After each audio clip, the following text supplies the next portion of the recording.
Salut à tous et bienvenue sur cette chaîne où on va comparer des extraits de films en version originale avec leur version doublée en français. J'ai été marqué par certaines VF dans ma vie grâce entre autres au talent de comédiens réputés dans le doublage. Il y a des scènes en particulier qui me reviennent en tête et en comparant leur VO et leur VF, je trouve qu'on voit encore mieux tout le travail accompli par ces artistes français pour être au plus proche de l'original. Après, il appartient à vous et à moi, avec nos sensibilités différentes, de déterminer ce qu'on gagne ou ce qu'on perd entre les deux versions. Mais la technique du doublage est tellement compliquée en général que je tiens à rendre hommage ici à ces VF qui m'ont plu et me plaisent encore. Allez, j'arrête ici les explications et je vous propose de passer maintenant à la première scène du jour. Lethal Weapon 2, ou L'Arme Fatale 2 en français, film d'action mythique des années 80, on retrouve dans cette scène le personnage de Martin Rix, interprété par Mel Gibson, qui se rend à l'ambassade d'Afrique du Sud et se prête à un petit jeu d'intimidation. Pour rappel, dans ce film, le consulat d'Afrique du Sud est très méchant car il fait du trafic de drogue, car il tue des gens et car il n'aime pas les noirs. Voilà. Et qu'en plus il bénéficie d'une immunité diplomatique qui lui permet de faire à peu près toutes ses saloperies sans se faire embêter par la police.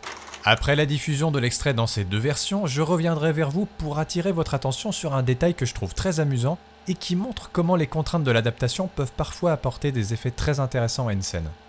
Je ne vous mets pas les sous-titres français sur la version originale. Pourquoi ? Parce que je trouve qu'il est plus intéressant de se concentrer sur les intentions de jeu des comédiens, que ce soit par les attitudes, la voix ou le regard.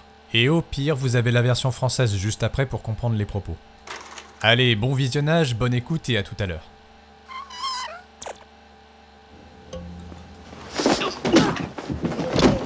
Hey! Get your fingers off. Hand off. Hey, let me have a look at that thing.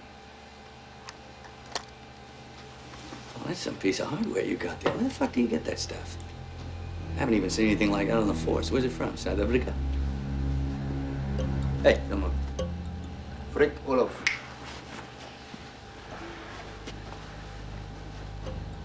I'm surprised you haven't heard about me. You know, I got a bad reputation. I mean, sometimes I just go nuts like now. Don't move.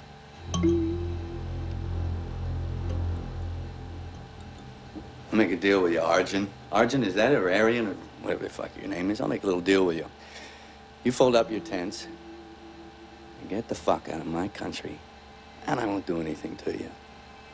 I'll leave you alone. Because if you stick around here, I'm gonna fuck your ass. I'm gonna send you home with your balls in a sling. You got that?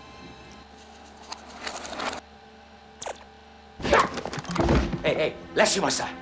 Haut les mains. Laissez-moi jeter un coup d'œil là-dessus.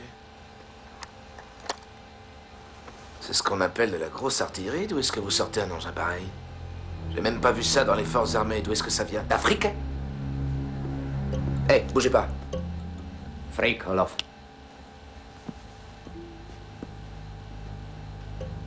Je suis surpris que vous n'ayez pas entendu parler de moi. J'ai une très mauvaise réputation parce que parfois je deviens dingue, comme maintenant. Bougez pas.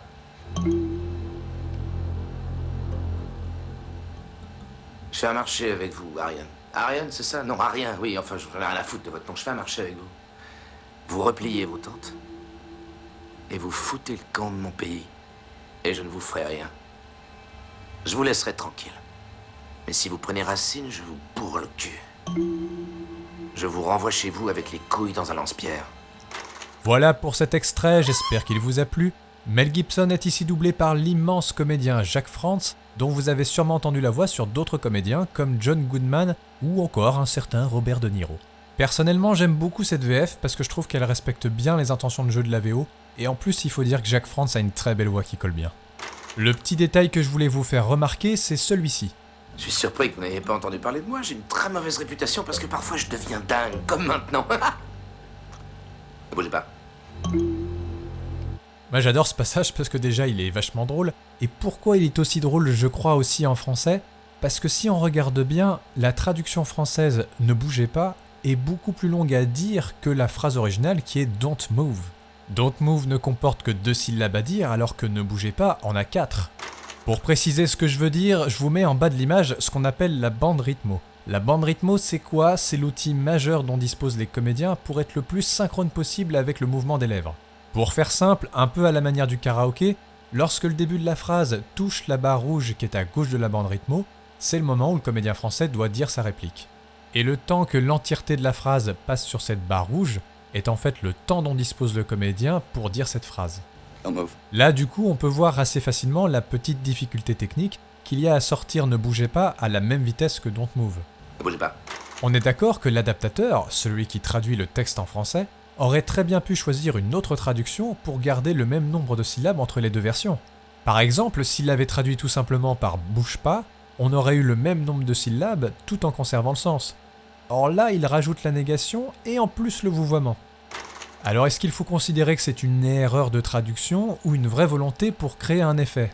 Moi personnellement, je trouve que ça fait un vrai effet comique parce que la rapidité avec laquelle la phrase française est dite, couplée avec le jeu un peu blasé de Mel Gibson, ça fait une rupture encore plus marrante avec le fou rire de dingue qu'il a eu juste avant. Et cet effet de rupture, je pense qu'il est bien présent dans la version originale, mais peut-être en un peu moins marqué que la version française finalement. I'm surprised you haven't heard about me. You know, I got a bad reputation, and sometimes I just go nuts like now. Don't move. Comme maintenant. Ne bougez pas.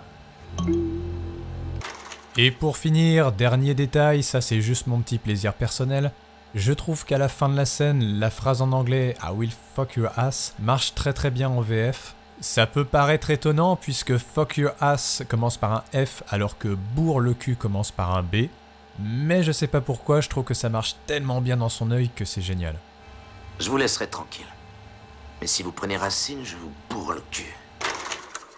Voilà, c'est tout pour aujourd'hui. Merci d'avoir regardé cette vidéo si vous l'avez regardée. N'hésitez pas à laisser vos commentaires pour dire votre ressenti sur la version que vous préférez ou si vous pensez que les deux versions se valent finalement. Et n'hésitez pas à liker la vidéo ou à la partager si vous le souhaitez. Et moi je vous dis à la prochaine pour une nouvelle scène choisie.